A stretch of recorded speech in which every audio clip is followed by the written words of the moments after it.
Channel. Welcome back to a new blog. আশা করছি তোমরা সবাই খুব ভালো আছো, আমরাও ভালো আছি। সকাল সকাল একদম চা হাতে নিয়ে চলে এসেছি গঙ্গার সামনে, মানে ভিউ দেখতে দেখতে আজকে সকালে চাটা এনজয় করব। আচ্ছা, গঙ্গার সামনে বলতে কিন্তু গঙ্গার ঘাটে চলে আসিনি, আমি চলে এসেছি আমাদের হোটেলের ছাদে। আর এই দিকে পুরো গঙ্গার ভিউটা পাওয়া যাচ্ছে, মারাত্মক ভালো লাগছে। যেমন ঠান্ডা তেমনই ভালো লাগছে, কিন্তু রিফ্রেশিং লাগছে খুব। মানে সবাই এখন রেডি হচ্ছে, আমি তাড়াতাড়ি রেডি হয়ে গেলাম একটু এসে এখানে চাটা খাবো বলে। যদিও বা এখানে চা আনতে আনতে চা ঠান্ডা হয়ে গেছে। আমার স্নান টান সব কমপ্লিট। আগে তো মারাত্মক ঠান্ডা লাগছিল, এখন স্নান টান করার পর একটু ভালো লাগছে। তো চলো তোমাদেরকে সকালে হরিদ্বারের একটা গ্লিম্পস দেখাই।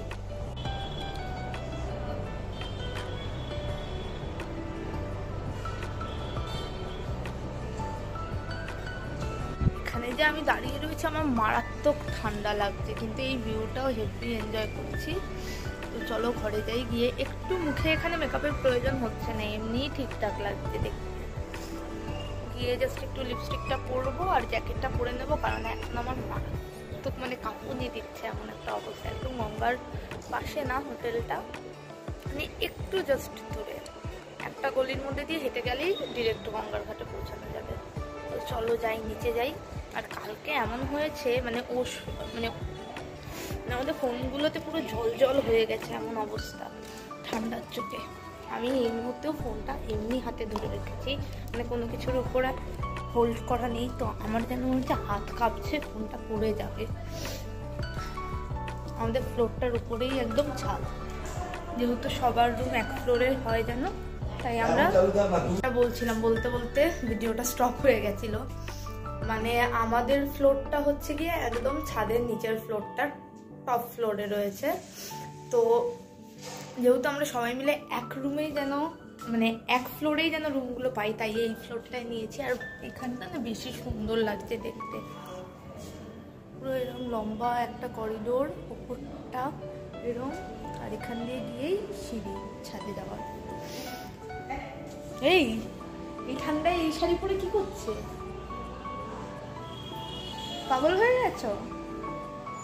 ইসে পড়ো। আমিও যদিও ভাই একটা সোয়েটার পরেই ওপরে গেছিলাম, আরে নিচে নেমে গিয়ে ইসেটা পড়ো। মানুষজন পাগল হয়ে যাওয়া শেষ পর্যায়ে চলে গেলে এরকম করতে থাকে।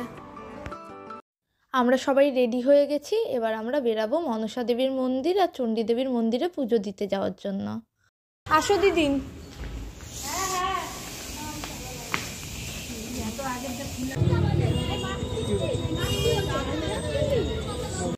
না, আমরা এখন ঘুরতে বেরিয়েছি। যাবো কোথায়? যাবো হচ্ছে মনসা দেবী টেম্পলে। আর আমাদের বিকেলের কি প্ল্যান? আপাতত কোনো প্ল্যান নেই। কালকে ঘুরতে পারি নামবো আমরা গঙ্গায় স্নান করতে বিকেলে। আমাদের হোটেল থেকে মনসা দেবীর মন্দিরের যে প্রবেশদ্বার রয়েছে, মানে যে বড় গেটটা রয়েছে, সেখানে অবধি পৌঁছতে হেঁটে ওই 4 থেকে 5 মিনিট মতো সময় লেগেছে। প্রবেশদ্বার দিয়ে ভেতরে ঢোকার পর রাস্তার দুধারে তো অনেক দোকান আছেই, এছাড়াও রোপওয়ে করে ওপরে যাওয়ার পর মন্দিরে ঢোকার ঠিক একদম আগেও অনেকগুলো পুজোর ডালার দোকান রয়েছে, যেখান থেকেও তোমরা চাইলে কেনাকাটা করতে পারো, আবার জুতোও রাখতে পারো।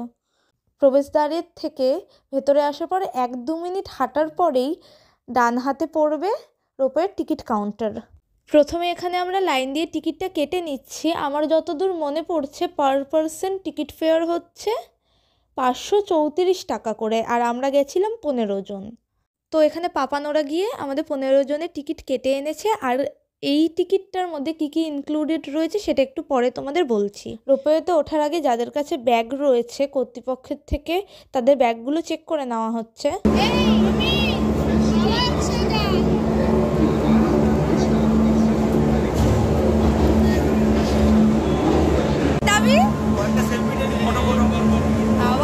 একটু ভয় লাগছে, আমার হেভি এক্সপিরিয়েন্স হবে, তার জন্য আনন্দও লাগছে। ভাই, দিদিন, দাদাই আর ফুলমি একটাই করে যাচ্ছে, মামাই, পাপান, জয়া দিদিন আর কে জানি ওদের সাথে যাচ্ছে। আমি, মনোমামা, মা, বাবা একসাথে যাচ্ছে, আর মেশোরা একসাথে যাচ্ছে। আসো।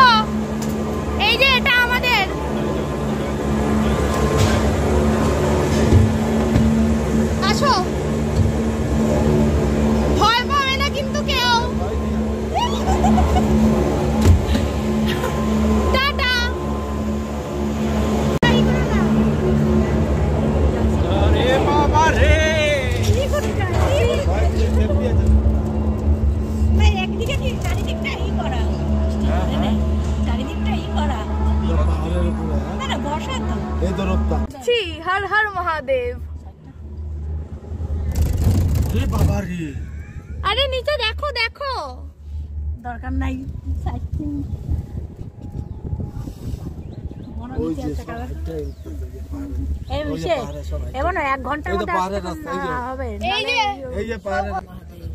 বাবা কেমন লাগছে? দেখো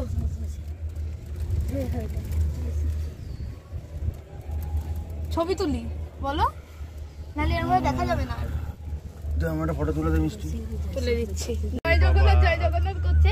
বাবারও ভয় লাগছে না? এও তো প্রায় কিছু না করে হলো। মায়ের একটু একটু ভয় লাগছে। চোখে দেখতেছো পানি আ গায়া। পিছনে এত বড় একটা শহর রয়েছে, আর উপরে আমরা। আবার নিচে নামবি? আমি এবারে ঠান্ডা লাগছে, তবে স্টাইল নষ্ট হবে বলে এখন টুপি টুপি পরবো। অনেক সময় লাগবে। হাইটটা উঠতে গেলে 2 ঘন্টার উপরে লাগে। আবার রোপওয়ে থেকে নেমে এখান থেকে গিয়ে এই রাস্তাটা ধরে যেতে হবে। রোপওয়ের এক্সপিরিয়েন্স কিন্তু আমার খুব ভালো লাগলো। ফুলমি, তোমার কেমন লেগেছে? এই যাওয়ার সময় উল্টো পিঠে বসবো। এবার আমরা মন্দিরে ঢুকবো। বোধহয় ভেতরে ক্যামেরা নট অ্যালাউড, তো ক্যামেরাটা বন্ধ করে দেবো। যদি অ্যালাউড থাকে তাহলে দেখাবো তোমাদেরকে। এই পুরো চড়াওয়াটার দাম হচ্ছে 100 টাকা, আর এইগুলো 20 টাকা করে। আমাদের মা মনসার দর্শন করা হয়ে গেছে, খুব ভালো করে পুজো দিতে পেরেছি আমরা। মনসা মায়ের মন্দির ছাড়া ওখানে তো আরও অনেক ঠাকুরের মন্দির রয়েছে। সবকটা মন্দিরে পুজো দিয়ে প্রণাম করে এসে এবার আমরা উল্টো দিকের রাস্তা ধরে একটা সিঁড়ি দিয়ে নেমে দেখতে পাচ্ছি ক্যান্টিন টাইপের রয়েছে, আর সেই ক্যান্টিনটার ঠিক পাশেই রয়েছে টিকিট কাউন্টার। আবার আমাদেরকে আমাদের টিকিটটা দেখাতে হবে। আমরা তো রোপওয়ে করে গেলাম মনসা মন্দিরে, আবার ওখান থেকে রোপওয়ে করে এলাম। এখন হেঁটে যাচ্ছি। যতদূর মনে হয় টিকিটে দুটোই যেহেতু ইনক্লুডেড, দুটো মন্দির ঘোরাই, তো এখান থেকে কোথাও কোনো একটা বাস ছাড়বে, সেই বাসটা নিয়ে একটা স্টপে দাঁড়াবে, সেখান থেকে আবার রোপওয়ে করে যেতে হবে চণ্ডী দেবী মন্দির। তো চলো যাওয়া যাক, যদি ব্যাপারটা পুরোটা জেনে তোমাদেরকে জানাচ্ছি। মনসা দেবীর মন্দির থেকে নেমে আসার পর কিছুটা রাস্তা হেঁটে গিয়ে ওই 1-2 মিনিট মতো রাস্তা হেঁটে যাওয়ার পর একটা স্টপেজ রয়েছে, যেটা ওই বাস স্ট্যান্ড বা গাড়ি স্ট্যান্ড বলা চলে। সেখানে গিয়ে নিজের টোকেন নাম্বারটা বলতে হবে। তো ওই টোকেন নাম্বারটা বলার পর ওনারা নিজেরাই গাড়ি প্রোভাইড করে দেবেন। আমাদের একটা টেম্পো ট্রাভেলার প্রোভাইড করা হয়েছিল মনসা দেবীর মন্দির থেকে চণ্ডী দেবীর মন্দিরের রোপওয়ের রাস্তা পর্যন্ত। আমরা ওইটা করেই গেছিলাম। আমাদের এখানে পৌঁছাতে 1টা মতো বেজে গেছিল, আর একটু টিপটিপ করে বৃষ্টিও পড়েছিল। আর মনসা দেবীর মন্দিরের এখান থেকেও চণ্ডী দেবীর মন্দিরের ওখানে বেশি ঠান্ডা। এটা আরো উঁচুতে, কি অ্যামেজিং লাগছে। আরো ভয় লাগে। ওরা দুজন ভয় পাচ্ছে, হাত ধরে বসা। আমি আর বাবা ঠিক আছে এখনো। ওই যে ওই জায়গাটাতে নামবে, ওই যে ওই জায়গাটাতে। এই জন্য তো পুরো মেঘলা ওয়েদার এখানে। এখন কিছুই তেমন দেখা যাচ্ছে না, আর এখন এখানে মারাত্মক ঠান্ডা লাগছে। মনসা মন্দিরের থেকেও অনেক বেশি ঠান্ডা। চণ্ডী মাতার প্রবেশদ্বার।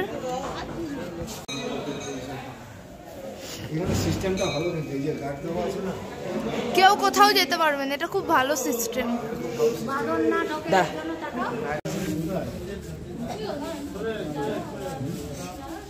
আর এইবারে আমরা 4 জন একসাথে বসেছি। মনসা দেবীর মন্দিরের ওখানে যেমন ব্যাগ চেকিং হয়েছে, এখানে কিন্তু কোনো ব্যাগ চেকিং করার ব্যাপার নেই। তো এর ফলস্বরূপ দেখতে পেলাম ওপরে রোপওয়ে করে যেতে যেতে যে মানুষ যা খুশি তাই প্যাকেট ফুড খেয়েছে, এবং সেই প্যাকেটগুলো পাহাড়েই ফেলে দিয়ে চলে এসেছে। বোতলে ভর্তি, প্যাকেটে ভর্তি, পুরো নোংরা করে দিয়েছে। তো আমাদের তো আজকের মতো পুজো দেওয়া কমপ্লিট হয়ে গেছে, তাই আমরা এখন দুপুরবেলার লাঞ্চ করব বলে ফুড কোর্টে চলে এসেছি। আমাদের অর্ডার করা খাবারগুলো রেডি হতে হতে মনোমামা আর ভাই গেছিলো এই গেমসগুলো খেলতে। খাওয়া দাওয়ার পর্ব শেষ, এবার আমাদের ফেরার পালার। ট্রাভেলারটা আমাদেরকে হরিদ্বার অবধি নামিয়ে দিয়ে গেছিলো।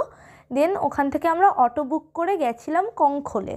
কঙ্খল জায়গাটা সম্পর্কে বলতে গেলে তো অনেক ঐশ্বরিক এবং পৌরাণিক কথা চলেই আসে। তবে এই জায়গাটাকে আমরা মূলত চিনি সতীর বাপের বাড়ি হিসেবে। প্রবেশদ্বার দিয়ে ঢুকলেই সামনেই রয়েছে শিব ঠাকুরের একটি মূর্তি, যেটাতে শিব ঠাকুর সতীমাকে কোলে নিয়ে রেখেছে। এখানেই মূলত দক্ষরাজ যজ্ঞের আয়োজন করেছিলেন এবং সেই যজ্ঞকুণ্ডও আমি তোমাদেরকে দেখাবো একটু পরে। যেই যজ্ঞকুণ্ডের আগুনে সতী নিজের দেহত্যাগ করেছিলেন স্বামীর অপমান এবং লাঞ্ছনা সহ্য না করতে পেরে।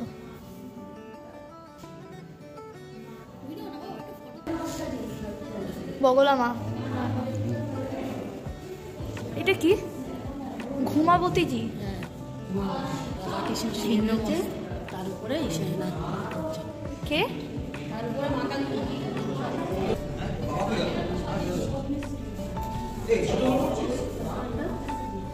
ভুবনেশ্বরী।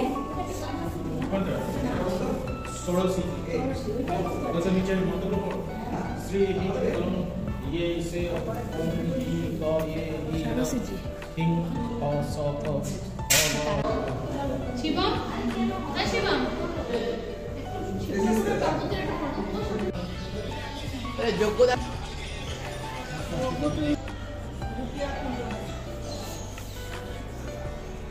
সেটাই সেই সতী কুণ্ড।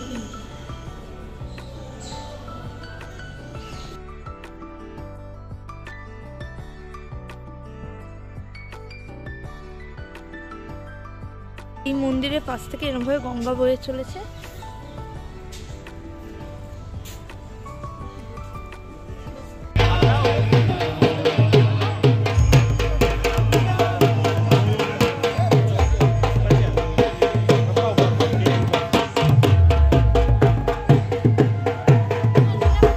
দেখে ফিরে এসেছি আর এখন যাব দিয়া ভাসাতে। কালকে শুধু মনোমামাই ভাসিয়েছিল, আজকে আমরা সবাই ভাসাবো। আর ওখানে গঙ্গা আরতি শুরু হয়ে গেছে। হ্যাঁ সবাই নিয়েছি, বলেছি যে আমরা সবাই নিয়েছি। 5টা থেকে তো গঙ্গা আরতি শুরু হয়, তো আমরা 4:45টার মধ্যেই হরিদ্বারে ফিরে চলে এসেছি কঙ্খল থেকে। গঙ্গার পাড়ে বসে থাকলে এমনি মন ভালো হয়ে যাবে।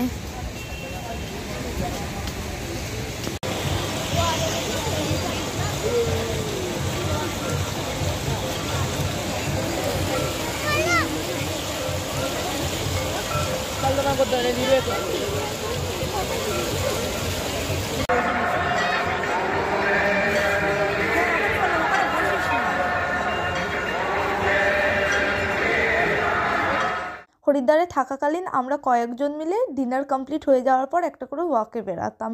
তো আজকেও তার ব্যতিক্রম ঘটেনি, ডিনার হয়ে গেছে। তারপর আমরা মোমো দেখতে পেয়ে মোমো খেতে দাঁড়িয়েছিলাম, রাবড়ি খেয়েছিলাম।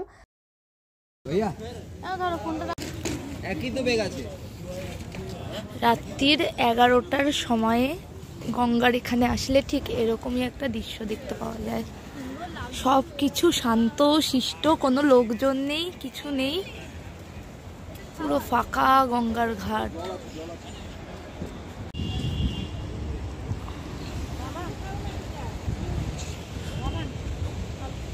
আর আমি ঠিক এরকম একটা হনুমানের মতো সেজে এখানে এসেছি। কি ভালো লাগছে। তবে বৃষ্টি হয়েছিল, পড়লে পুরো রাস্তা ভেজা। আমরা এমনভাবে হরিদ্বারের ফাঁকা রাস্তাগুলোতে হেঁটে বেড়াচ্ছি যেন মনে হচ্ছে এগুলো আমাদের একদম কলকাতার রাস্তা এবং আমাদের কেনা রাস্তা, আমরাই শুধু হেঁটে বেড়াচ্ছি। কেউ নেই, শুধু কয়েকটা দোকান খোলা রয়েছে, তাও খাওয়া দাওয়ার দোকান। তো চলো এই ভিডিওটা এই পর্যন্তই। ভিডিও ভালো লাগলে like, comment, share and subscribe করে দিও। তোমরা সবাই খুব ভালো থেকো, আমার চ্যানেলের সঙ্গে থেকো। টাটা। এই দেখো রাস্তাটা পুরো ফাঁকা। ফেসবুক থেকে দেখলে আমার পেজটা ফলো করে দিও, লিংক রয়েছে কমেন্ট বক্সে। টাটা, খুব তাড়াতাড়ি নেক্সট ভিডিও আসছে।